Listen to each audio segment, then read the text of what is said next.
Assalamualaikum warahmatullahi wabarakatuh. Perkenalkan, nama saya Wanda Ridwansyah dari kelas IE 20C5, NIM saya 3520100333, Fakultas Teknik Industri, mahasiswa Universitas Pelita Bangsa. Baik, di sini saya akan mengerjakan tugas otomasi industri, yaitu membuat video menjelaskan dari pertanyaan-pertanyaan yang telah dijawab. Pertanyaan pertama, bagaimana konsep dari otomasi industri? Otomasi industri dapat dikatakan sebagai sebuah sistem dalam dunia industri yang menggunakan perangkat kontrol dalam hal pengendalian proses operasi. Prosesnya sangat memungkinkan dilakukan secara otomatis tanpa banyak melibatkan campur tangan manusia. Sistem otomasi industri merupakan sistem yang digunakan untuk mengontrol dan memantau proses mesin atau perangkat dengan cara terkomputerisasi. Biasanya diterapkan pada tugas atau pekerjaan yang berulang. Sebenarnya peranan manusia dalam hal ini tidak hilang 100%, namun setidaknya berkurang sehingga bisa bekerja lebih cepat. Beberapa alat seperti mesin proses di pabrik, boiler dan oven pengolah panas bekerja secara otomatis bagian dan meminimalkan intervensi manusia. Saat ini banyak perusahaan yang menerapkan teknologi seperti ini. Setidaknya ada beberapa alasan yang yaitu meningkatkan produktivitas dan mengurangi biaya upah kepada tenaga kerja. Dengan begitu, perusahaan pun menjadi lebih hemat pengeluarannya. 2. Jelaskan rangkaian listrik seri dan paralel beserta kekurangan dan kelebihannya. Rangkaian listrik seri. Rangkaian listrik yang terdiri dari hanya satu jalur untuk melewatkan arus. Kelebihan rangkaian ini yaitu rangkaian listrik yang disusun secara seri akan membutuhkan jumlah kabel pengantar yang lebih sedikit dibandingkan dengan rangkaian listrik yang disusun secara paralel. 2. Karena jumlah kabel yang digunakan lebih sedikit, sehingga biaya yang digunakan untuk membuat rangkaian ini akan lebih murah dibandingkan dengan rangkaian paralel. 3. Apabila beban listrik yang disusun secara seri, maka arus yang mengalir pada tiap-tiap beban akan sama besar, walaupun tahanan masing-masing beban listrik tidak sama besar. Kekurangan rangkaian ini yaitu apabila beban listrik dirangkai secara seri, misalnya, beban listrik tersebut adalah lampu, maka apabila ada salah satu lampu putus, akan membuat lampu yang lain juga ikut padam. 2. Lampu-lampu yang dirangkai secara seri, lampu-lampu tersebut tidak akan menyala sama terang. Rangkaian listrik paralel. Rangkaian listrik yang terdiri dari lebih dari satu jalur untuk melewatkan arus. Kelebihan rangkaian ini yaitu apabila sumber tenaga listrik atau contohnya baterai yang disusun secara paralel, maka kapasitas arus pada rangkaian baterai tersebut akan meningkat. Kapasitas arus total yang dihasilkan pada rangkaian baterai sama dengan penjumlahan dari masing-masing arus yang tersimpan di dalam masing-masing baterai. 2. Jika beban listrik misalnya lampu dirangkai secara paralel, maka apabila salah satu lampu putus, lampu yang lain akan tetap menyala. 3. Jika beban listrik dirangkai secara paralel, maka tegangan listrik yang menuju ke masing-masing beban adalah sama besar dengan tegangan sumber, sehingga apabila beberapa lampu dengan daya yang sama dirangkai secara paralel terhadap sumber tegangan, maka lampu-lampu tersebut akan menyala sama terang. Kekurangan rangkaian ini yaitu apabila beban listrik yang disusun secara paralel memiliki tahanan yang berbeda, maka arus listrik yang mengalir ke masing-masing beban kelistrikan menjadi tidak sama besar. 2. Rangkaian listrik yang disusun secara paralel akan membutuhkan jumlah kabel pengantar yang lebih banyak dibandingkan dengan rangkaian listrik seri. Karena jumlah kabel pengantar yang lebih banyak, maka untuk biaya pun akan lebih mahal dibandingkan rangkaian seri. 3. Pada tiap bulan kita melakukan pembayaran listrik. Bagaimana kita menghitung berapa rupiah atas penggunaan listrik tersebut? Sertakan rumus dan contohnya. Di sini ada contohnya, itu cara menghitung biaya listrik 1 bulan jika diketahui tiap kWh itu 700 perak.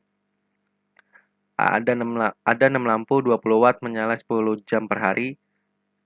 B. Ada 2 televisi 600 watt 1 jam per hari menyalanya. Diketahui 1 kilowatt 1 kWh sama dengan 700 perak. P1 yaitu lampu tersebut, P1 sama dengan 20 watt, T1 10 jam per hari, P2 600 watt, T2-nya 1 jam per hari. Yang ditanya adalah biaya, maka W sama dengan P dikalikan T. W mencari P yaitu 20 dikali 10 ditambah 600 dikali 1 untuk T-nya. Sama dengan 200 ditambah 600 yaitu maka 800 watt.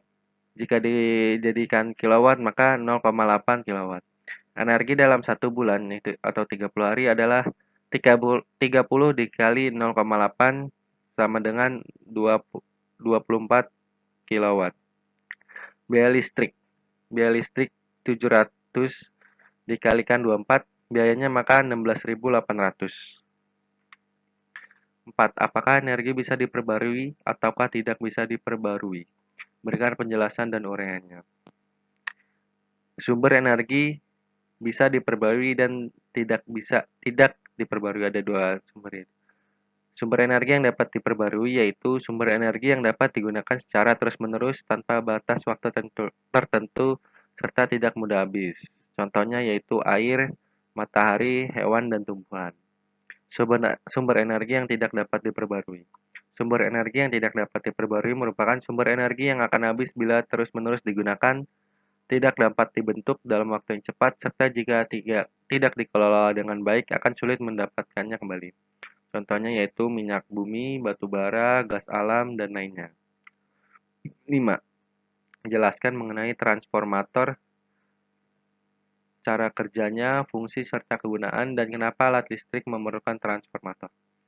Transformator atau disebut pula dengan trafo adalah perangkat listrik pasif yang mentransfer energi listrik dari satu rangkaian ke rangkaian listrik ke yang lain atau beberapa rangkaian. Arus yang bervariasi dalam setiap kumparan transformator menghasilkan flux magnet yang bervariasi dalam inti transformator, yang menginduksi gaya gerak listrik yang bervariasi pada kumparan lain yang melilit pada inti yang sama. Cara kerja trafo.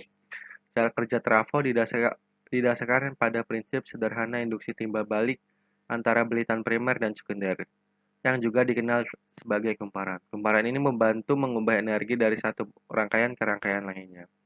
Jadi secara umum kumparan primer dari trafo menerima tegangan yang bersifat bolak-balik. Arus bolak-balik yang mengikuti kumparan menghasilkan flux yang terus berubah dan berganti-ganti yang dihasilkan di sekitar belitan primer. Kemudian, kumparan lain atau kumparan sekunder yang dekat dengan kumparan primer, di mana kumparan sekunder ini akan terhubung ke kumparan primer karena beberapa flux bolak-balik yang terhubung. Karena flux berubah terus-menerus, ia menginduksi EMF yang diinduksi di dalam kumparan sekunder sesuai dengan hukum induksi elektromagnetik Faraday. Fungsi trafo. Trafo tidak memerlukan bagian bergerak untuk mentransfer energi. Ini berarti bahwa tidak ada kerugian gesekan atau belitan yang terkait dengan mesin listrik lainnya. Transformator adalah alat yang bekerja berdasarkan prinsip induksi elektromagnetik. Tegangan masukan bolak-balik yang membentangi primer menimbulkan flux magnet yang idealnya semua bersambung dengan lilitan sekunder. Kegunaan transformator. Kegunaannya yaitu 1. Menyalurkan energi listrik yang ke tegangan tinggi atau biasa disebut step up. 2. Menurunkan tegangan arus listrik atau biasa disebut step down. 6. Jelaskan konsep dari sistem proteksi dalam otomasi industri.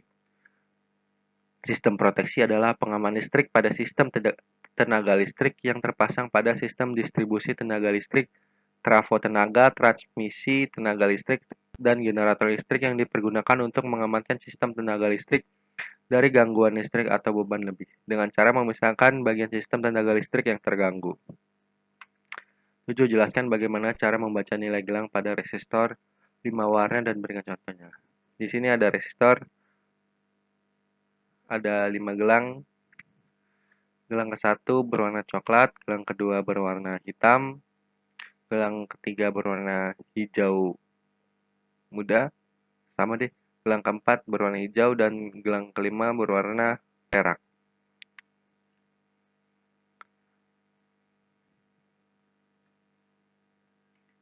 Ya mungkin itu saja yang bisa saya jelaskan, kurang lebihnya saya mohon maaf. Billahi taufiq wal hidayah. Wassalamualaikum warahmatullahi wabarakatuh.